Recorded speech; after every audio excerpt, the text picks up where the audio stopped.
Let me paint a picture of your life right now. I want to see if this sounds familiar. You wake up with good intentions. You tell yourself, today is the day. Today I am finally going to start that business, write that book, or get in shape. You can visualize the success so clearly it almost feels real. But then you check your phone, just for a second. You scroll for a few minutes, but those minutes turn into an hour. Before you know it, it's noon. You tell yourself you'll start after lunch, but then you feel tired. You promise yourself you'll start tomorrow when you have more energy. And then the worst part happens. You lie in bed at night feeling guilty. You hate yourself for wasting another day. You promise that tomorrow will be different, but tomorrow comes and you do the exact same thing again. If I just described your daily routine, I have good news and bad news. The bad news is you are stuck in a cycle that destroys potential. But the good news, you aren't lazy. You are actually stuck in a biological state called survival mode. And if you understand the pattern, you can break it. Here is what is actually happening in your brain. You are living in a constant state of conflict. There is a category of people who are lazy but ambitious. You have big dreams, but you are stuck in place. Psychologically, your brain is split. One part of you, the ambitious part, wants to achieve great things.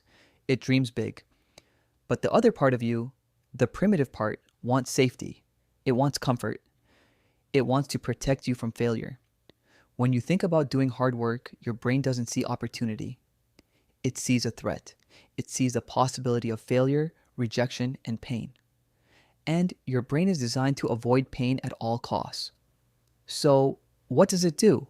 It offers you an immediate escape hatch. It tells you to pick up your phone. It tells you to watch Netflix. Why? Because that gives you an immediate hit of dopamine. It makes the anxiety go away for a few minutes. You aren't scrolling because you're bored. You are scrolling because you are terrified. This isn't a character flaw, it's a safety mechanism. Your brain thinks it's saving you, but it's actually stealing your future. There is another layer to this pattern that we need to talk about. It's the lie of perfectionism. You probably tell yourself that you're waiting for the right time to start. You're waiting until you have the perfect equipment, the perfect plan, or the perfect amount of energy. But here's the brutal truth I learned from studying this. Perfectionism is fear disguised as excellence.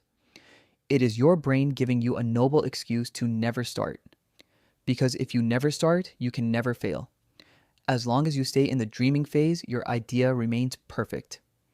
You can keep the fantasy that you would be successful if you tried. But the moment you take action, you risk finding out that maybe you aren't as good as you thought. That fear is paralyzing. But you have to realize that failure is not the opposite of success. Inaction is. Every expert you admire was once a beginner who produced terrible work. Every masterpiece started as a rough draft. You are trying to be great before you've even built the habit of showing up. So how do we fix this? First, we need to accept a few hard truths. Truth number 1, no one is coming to save you.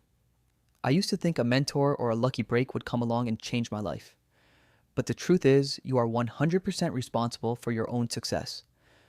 No one is going to work harder for your dreams than you.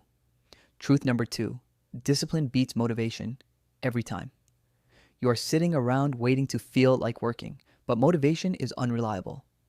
It comes and goes like the wind. You are never going to wake up bursting with excitement to do difficult things. You have to build the discipline to do it even when you don't feel like it. Truth number 3, you need to stop consuming success. You are watching this video right now and it feels like productivity, doesn't it? But it's not. Watching videos about success, reading articles about productivity, it's just another form of avoidance. It's your brain tricking you into thinking that learning is the same as doing. It's not. You've spent hundreds of hours in what experts call the knowledge trap. You believe that if you just find the right secret, the perfect routine, or the right book, the motivation will finally arrive. But the truth is, knowledge without application is just high-end entertainment. You are entertaining yourself with the idea of a better life instead of actually building one. Your brain is addicted to the aha moment. That spark of understanding releases a hit of dopamine that tricks you into feeling like you've made progress. But look around. Look at your room. Look at your habits. Has anything actually changed?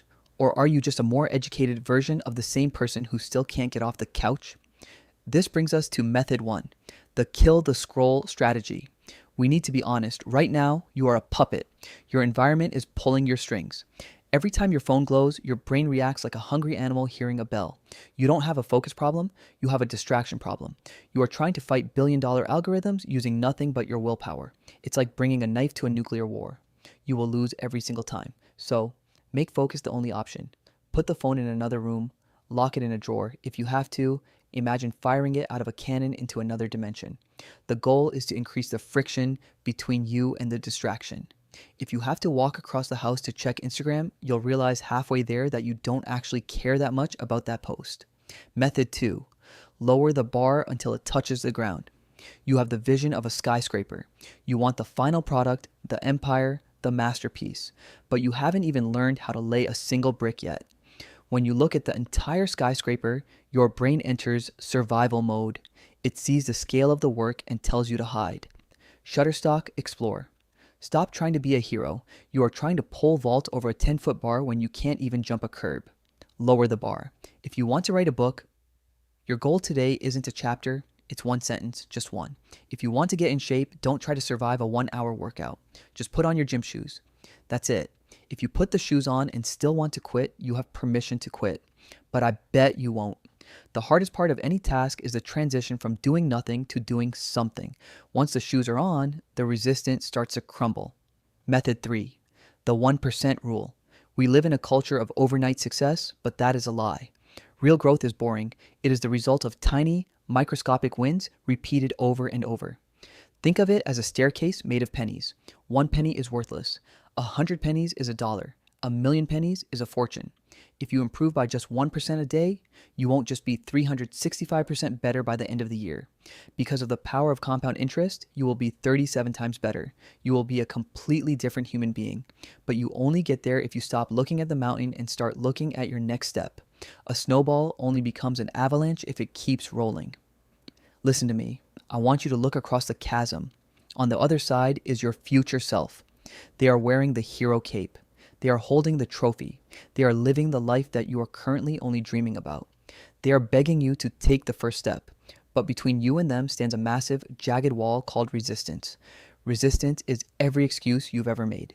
It's the "I'll do it tomorrow" and the "I'm not ready yet." That wall doesn't go away by thinking about it. It only breaks when you hit it with action. You don't need another tutorial. You don't need to finish this video. In fact, the best thing you can do for your future right now is to stop listening to me. Close the app, put away the phone, go do that one small thing you've been avoiding. Your future self is waiting. Don't keep them waiting a second longer.